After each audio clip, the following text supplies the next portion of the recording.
Hello ನಮಸ್ಕಾರ ಎಲ್ರಿಗೂ ನಮ್ಮ ಮನೆಗೆ ಸ್ವಾಗತ. ಇವತ್ತು ಸಿಂಪಲ್ ಆಗಿ ಒಂದು ಪಲಾವ್ ಮಾಡೋಣ ಬನ್ನಿ. ಈ ಪಲಾವಲ್ಲಿ ಏನು ರುಬ್ಕೊಳ್ಳೋದಿಲ್ಲ, ಶುಂಠಿ ಬೆಳ್ಳುಳ್ಳಿ ಪೇಸ್ಟ್ ಒಂದಿದ್ರೆ ಆರಾಮಾಗಿ ಟೇಸ್ಟಿಯಾಗಿ ಪಲಾವ್ ಮಾಡ್ಕೋಬೋದು. ಇಂಗ್ರೀಡಿಯೆಂಟ್ಸ್ ನೋಡ್ಕೊಳ್ಳಿ. ನಾನು 1 ಕಪ್ ಅಕ್ಕಿನ ತೊಗೊಂಡಿದ್ದೀನಿ, ಸ್ವಲ್ಪ ನೀರು ಹಾಕಿ ನೆನೆ ಹಾಕ್ಕೊಂಡಿದ್ದೀನಿ. ಹಾಗೆ 2 ಮೀಡಿಯಮ್ ಸೈಜ್ ಟೊಮೆಟೊ ತೊಗೊಂಡಿದ್ದೀನಿ. ಹೋಲ್ ಗರಂ ಮಸಾಲ ಐಟಮ್ ತೊಗೊಂಡಿದ್ದೀನಿ. ಅದರಲ್ಲಿ ಚಕ್ಕೆ, ಲವಂಗ, ಏಲಕ್ಕಿ ಹಾಗೆ ಸ್ವಲ್ಪ ಪೆಪ್ಪರ್ ತೊಗೊಂಡಿದ್ದೀನಿ. ಹಾಗೆ ಇದು ಶಾಯಿ ಜೀರಾ, ನೀವಿಲ್ಲ ಅಂದರೆ ಸೋಂಪು ಅಥವಾ ಜೀರಿಗೆ ಯೂಸ್ ಮಾಡಿ. ಒಂದು 2 ಸ್ಪೂನ್ ಆಗುವಷ್ಟು ಕಸೂರಿ ಮೇಥಿ ತೊಗೊಂಡಿದ್ದೀನಿ. ಇದು ಪಲಾವಲ್ಲಿ ಒಳ್ಳೆ ಅರೋಮಾ ಕೊಡುತ್ತೆ. ಹಾಗೆ ಒಂದು 4 ಪಲಾವ್ ಎಲೆ, ಒಂದು ದಪ್ಪ ಗಾತ್ರದ ಈರುಳ್ಳಿ ತೊಗೊಂಡಿದ್ದೀನಿ. ಖಾರಕ್ಕೆ ಬರೀ ಹಸಿಮೆಣಸಿನ್ಕಾಯಿ ಮಾತ್ರ ನಾನು ಯೂಸ್ ಮಾಡ್ತಾ ಇರೋದು. ಒಂದು 5 ತೊಗೊಂಡಿದ್ದೀನಿ. ಹಾಗೆ ಒಂದು ಸ್ವಲ್ಪ ಕೊತ್ತಂಬರಿ ಸೊಪ್ಪು, ಒಂದು ಸ್ವಲ್ಪ ಪುದೀನ, ಒಂದು ಅರ್ಧ ಹೋಳಿನಷ್ಟು ಲಿಂಬೆಹಣ್ಣು. ತರಕಾರಿ ನೀವು ಯಾವ್ದು ಬೇಕಾದರೂ ಯೂಸ್ ಮಾಡ್ಬೋದು. ನಾನು ಖಾಲಿ ಬೀನ್ಸ್ ಮತ್ತು ಕ್ಯಾರೆಟ್ನ ಯೂಸ್ ಮಾಡಿದ್ದೀನಿ. ನೀವು ಆಲೂಗಡ್ಡೆ, ನವಿಲುಕೋಸು ಯಾವ್ದು ಬೇಕಾದರೂ ಯೂಸ್ ಮಾಡಿ. ಹಾಗೆ ಒಂದು ಸ್ವಲ್ಪ 1/4 ಕಪ್ ಆಗುವಷ್ಟು ಒಣ ಬಟಾಣಿನ ನೆನೆಸಿ ಇಟ್ಕೊಂಡಿದ್ದೀನಿ. ಹಸಿ ಬಟಾಣಿ ಕೂಡ ಇದ್ದರೆ ಯೂಸ್ ಮಾಡ್ಬೋದು. ಹಾಗೆ ಒಂದು 2 ಟೇಬಲ್ ಸ್ಪೂನ್ ಆಗುವಷ್ಟು ಶುಂಠಿ ಬೆಳ್ಳುಳ್ಳಿ ಪೇಸ್ಟ್.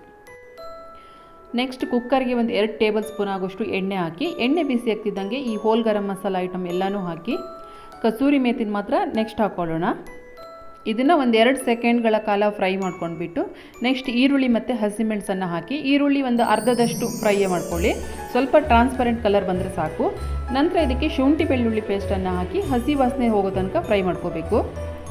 ಶುಂಠಿ ಬೆಳ್ಳುಳ್ಳಿ ಪೇಸ್ಟಲ್ಲಿನ ಹಸಿ ವಾಸನೆ ಸಂಪೂರ್ಣ ಕಡಿಮೆ ಆದಮೇಲೆ ಇದಕ್ಕೆ ಕೊತ್ತಂಬರಿ, ಪುದೀನ, ಹಾಗೆ ನಾವು ಇಟ್ಕೊಂಡಿರುವ ತರಕಾರಿಗಳು, ಹಾಗೆ ಒಣ ಬಟಾಣಿ ನೆನೆಸಿಟ್ಕೊಂಡಿದ್ದೀವಲ್ಲ ಅದು, ಮತ್ತು ಕಸೂರಿ ಮೇಥಿಯನ್ನು ಹಾಕ್ಕೊಂಡು ಉಪ್ಪನ್ನು ಈಗಲೇ ಸೇರಿಸ್ಕೊಳ್ಳಿ. ತರಕಾರಿಗೆ ಚೆನ್ನಾಗಿ ಉಪ್ಪು ಹಿಡಿಯುತ್ತೆ. ಮತ್ತೆ ಒಂದು 2 ರಿಂದ 3 ನಿಮಿಷ ಇದನ್ನು ನಾವು ಎಣ್ಣೆಲೆ ಚೆನ್ನಾಗಿ ಫ್ರೈ ಮಾಡ್ಕೋಬೇಕು. ಆಗ ತರಕಾರಿಗಳ ಟೇಸ್ಟ್ ತುಂಬ ಚೆನ್ನಾಗಿ ಬರುತ್ತೆ.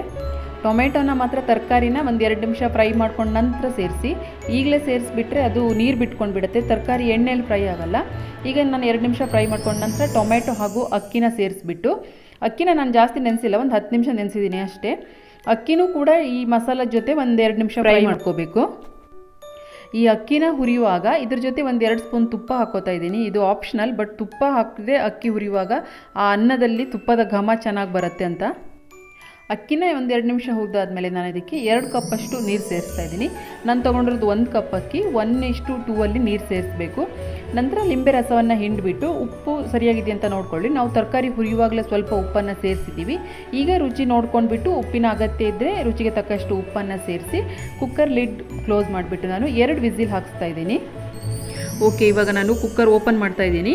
ಪ್ರೆಷರ್ ಇಳಿದಿದೆ ಸ್ವಲ್ಪ, ನೋಡಿ ಇಲ್ಲಿ ಅನ್ನ ಉದ್ರುದ್ರಾಗಿ ಬಂದಿದೆ. ಇದು ಸ್ವಲ್ಪ ಬಿಸಿ ಇದೆ. ಇವಾಗ ಪಲಾವ್ ಕೂಲ್ ಆಗ್ತಾ ಇದ್ದಂಗೆ ಇದು ಇನ್ನೂ ಉದ್ರುದ್ರಾಗಿರುತ್ತೆ. ಬಟ್ ಇದರಲ್ಲಿ ಸ್ವಲ್ಪ ವೆಟ್ನೆಸ್ ಇರಬೇಕು ಪಲಾವಲ್ಲಿ. ನಾವು ನೀರು ಹಾಕಿರೋದು ಕಡಿಮೆ ಆಗಿಬಿಟ್ರೆ ತುಂಬ ಡ್ರೈ ಆದರೂ ಕೂಡ ಚೆನ್ನಾಗಿರಲ್ಲ. ನೀವು ಈ ಪಲಾವ್ಗೆ ಒಂದು 1/4 ಟೀ ಸ್ಪೂನಷ್ಟು ಹಳದಿ ಪುಡಿ ಕೂಡ ಸೇರಿಸ್ಬೋದು, ಆಗ ಹಳದಿ ಆಗುತ್ತೆ ಪಲಾವ್ ಕಲರ್. ಬಟ್ ನಾನು ತರಕಾರಿಗಳ ಕಲರ್ ಹಾಗೇ ಇರಲಿ, ಸ್ವಲ್ಪ ಕಲರ್ಫುಲ್ ಆಗಿರಲಿ ಅಂತ ಹಳದಿ ಪುಡಿನ ಸ್ಕಿಪ್ ಮಾಡಿದ್ದೀನಿ. ನೀವು ಇದನ್ನು ಮೊಸರು ಬಜ್ಜಿ ಜೊತೆ ಸರ್ವ್ ಮಾಡಿದರೆ ಸೂಪರಾಗಿ ಟೇಸ್ಟಿಯಾಗಿ ಪಲಾವ್ ರೆಡಿ ಆಗುತ್ತೆ. ಹಾಗೆ ಈ ಪಲಾವ್ ತಿನ್ನುವಾಗಲೂ ಕೂಡ ಮೈಲ್ಡಾಗಿ ಇರುತ್ತೆ ಮಸಾಲ, ತುಂಬ ಹೆವಿ ಮಸಾಲ ಏನೂ ಇರಲ್ಲ.